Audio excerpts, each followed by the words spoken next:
This is Dexter Robinson, Entrepreneurship 640. This screencast is for my chart of accounts for an open air photo booth. So, as many of you have seen before, photo booths, they are very popular, they're trendy, they're appearing just about everywhere, all the different types of events that you go to. I think most of us have encountered them during weddings, though. So the idea of having an open air photo booth came to me from a classmate from college. He actually has his own open air photo booth and was giving me the details and talked about startup costs and things like that. And I've had an opportunity to work with him or partner with him um, to open my own in conjunction with him to spread the word for his own business in another area. So generally, various events that may require a photo booth are weddings, parties, schools, baby showers, etc. My particular focus would be on kids. Being a parent and obviously as an educator, I would like to focus on like community centers, schools, daycares, etc. I think there is a niche there and the market is a little less competitive. Obviously, the wedding industry is oversaturated, so you see photo booth companies a dime a dozen, but I think there's a lot of different venues that will allow us to be creative and be able to really market the photo booth industry to markets that aren't leveraging it. So with the startup costs, as I said before, one of my former classmates was actually owns a open air photo booth. So he initially provided me with this stuff a few months back. So essentially what I've done is I've gone back and looked at that document and added some things to it that I thought would be important. So that first line item up there is the TB20 photo booth business system, which is $7,000. So that includes all the equipment to actually set up from the previous picture that you've seen before. So it includes the umbrella and the flashlights and the carrying cases. So on our next slide, you'll actually see all of the things that come in that photo booth business system. In addition to that, I thought it would be good to start with some generic props. So in my original draft, I had some everyday props, and as I stated before, I would like my focus to be on youth and kids. So I bought some props that pertain to kids. After talking to one of my subject matter experts, he recommended that I actually have more props. He is someone who actually has a partnership in the photo booth industry as well. The other thing that he mentioned that I should get is probably a tablecloth. So you'll see that line item on the bottom. The other things that you see in there are just really to build the inventory. So printer paper for 1,400 prints. I wanted also some printer ink. And then obviously we want to be able to have like a power surge, USB cords, extension cords, just some miscellaneous items. One of the things that has a capability with the photo booth is actually social media integration. So in order for that to happen, I've chosen to purchase a hotspot as opposed to being dependent upon the venue that we're at and hoping that they have Wi-Fi. Uh, as well as sometimes you'll notice with photo booths there is a significant delay in when the photo is actually text to the person that took the picture or email to the person, and sometimes that's due to the Wi-Fi. So I thought what better way to kind of reconcile that and get a great customer experience. I should just have my own Wi-Fi because then I can determine the speed at which people are going to be receiving information from our photo booth. One of my other subject matter expert, Jordan Robinson, actually mentioned an application called Lightroom CC Plan. It's part of the Adobe suite, but you can actually purchase it by itself. You see that's $10 for a startup cost, and then when you'll see our ongoing expenses, you'll see it again. So it's $10 a month, but what it allows me to do is actually edit photos in batches. Which makes the editing process go a little bit quicker and touches things up much faster than some of the other editing software. As far as travel is concerned, I would probably do all local events, probably within a 45-mile to 50-mile radius. So a full tank of gas per event should do me pretty good. Probably won't use a full tank each time. At least that's the hope. So obviously we'll be able to drive that number down uh, in the initial stages of the business. The next piece you'll see is insurance. So I actually already have a business insurance policy through State Farm where this would be covered already. So that price is $28.08, and I already pay that monthly price. It's $2 million of umbrella coverage, so that should be just fine for this venture.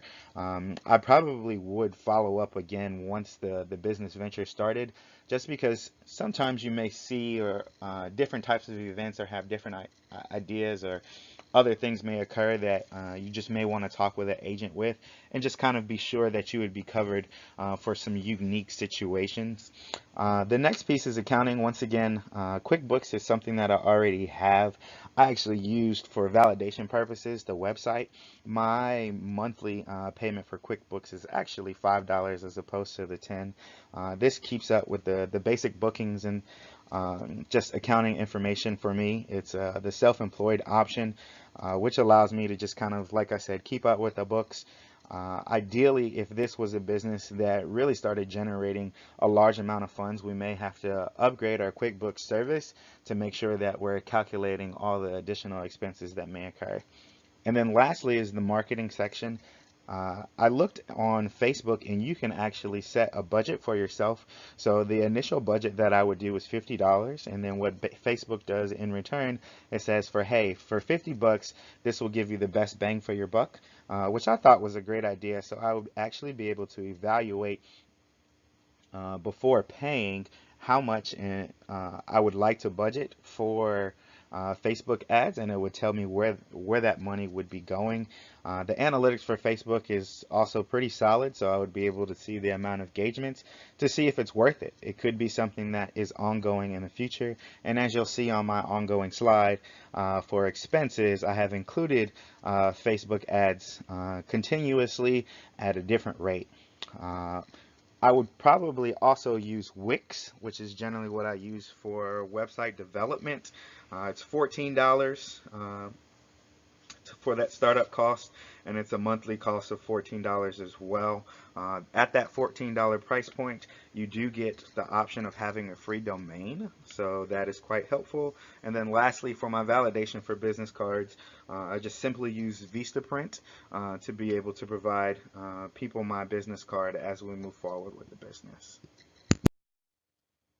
So as I mentioned before, I just wanted to show the viewers just a little bit of what that photo booth business system includes, just so you have an idea of where that $7,000 is actually going. So as you can see, we talked about the flash and the umbrella, some of the accessories like an AC adapter, the printer cover. It even gives me some prints as well as some backdrops and just different things like that.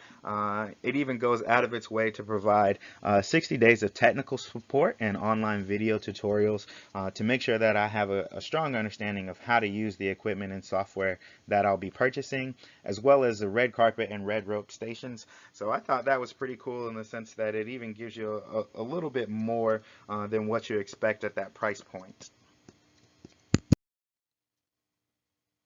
So for our ongoing expenses, the wages. So what I looked at first was what was the minimum wage in North Carolina, which is $7.25. So what I decided to do is double that, which was $14.50, and then I just rounded it to $15.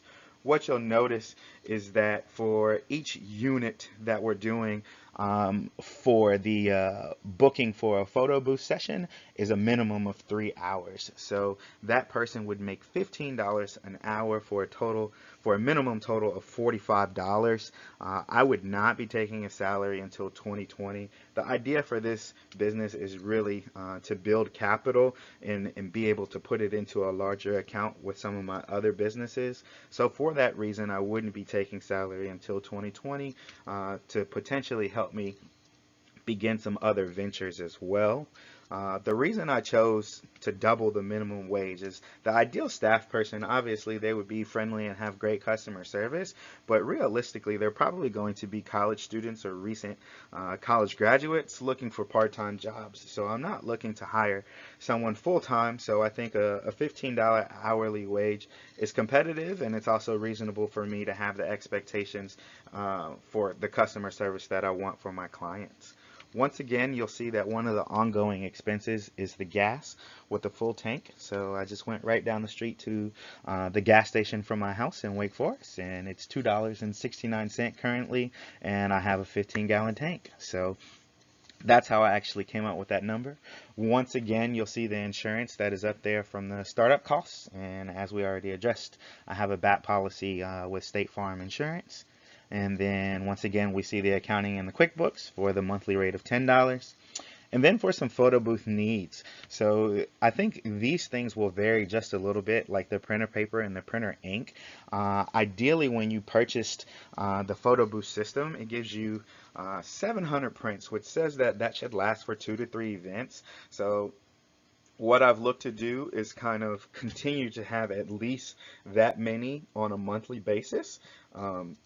Thinking that I would want to do 2 to 4 events each month.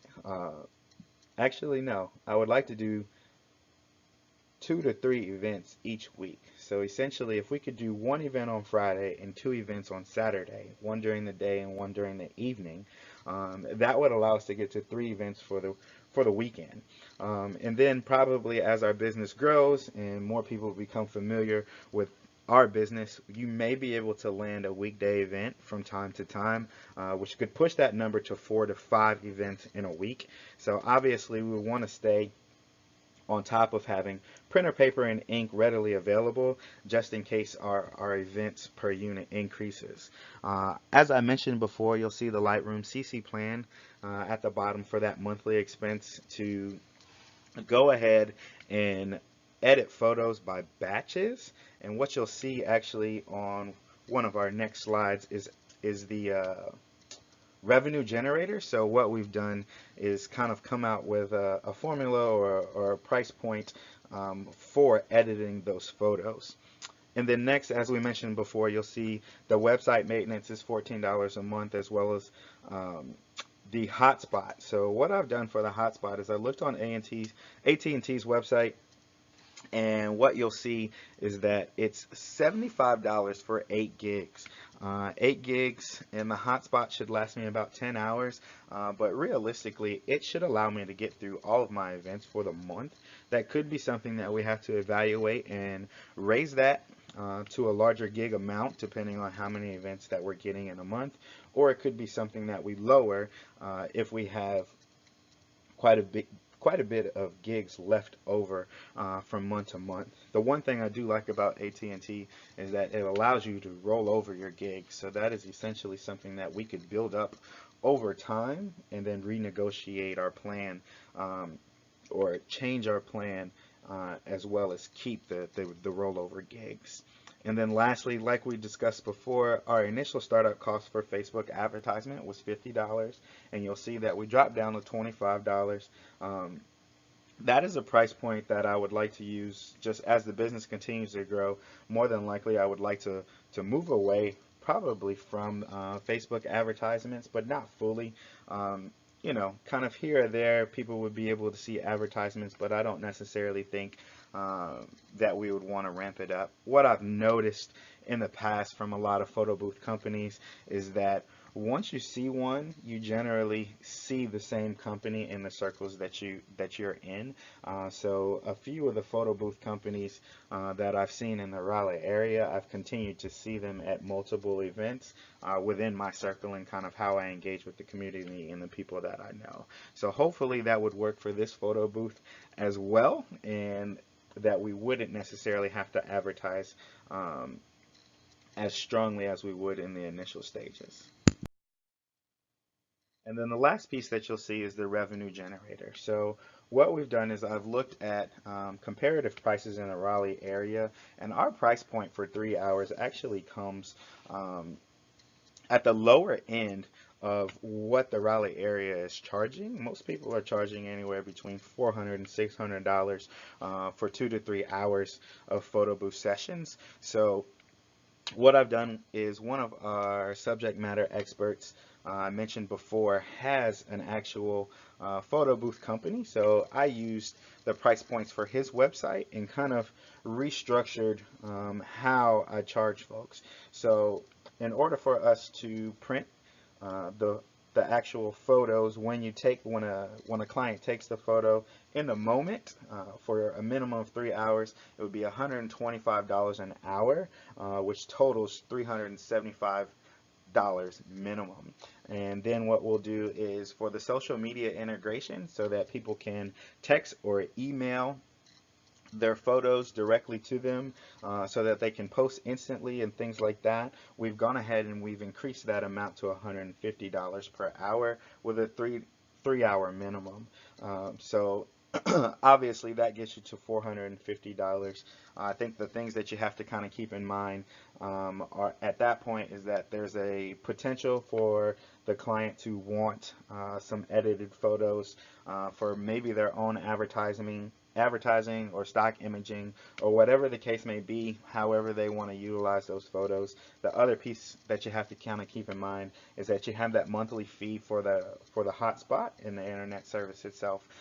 So really being able to kind of understand that, hey, that social media integration is literally not just texting or emailing someone, but you have to kind of keep in mind the other expenses that come with that. And then through talking to one of my my subject matter experts, we came up with another idea essentially to generate revenue, which is that the Lightroom CC plan through the Adobe Suite, or like I said before, you can actually purchase that as an individual application or software, if you will. And what we offered to do was we looked at a price point that a marketing firm has to say how much should a um, photo retoucher make in general.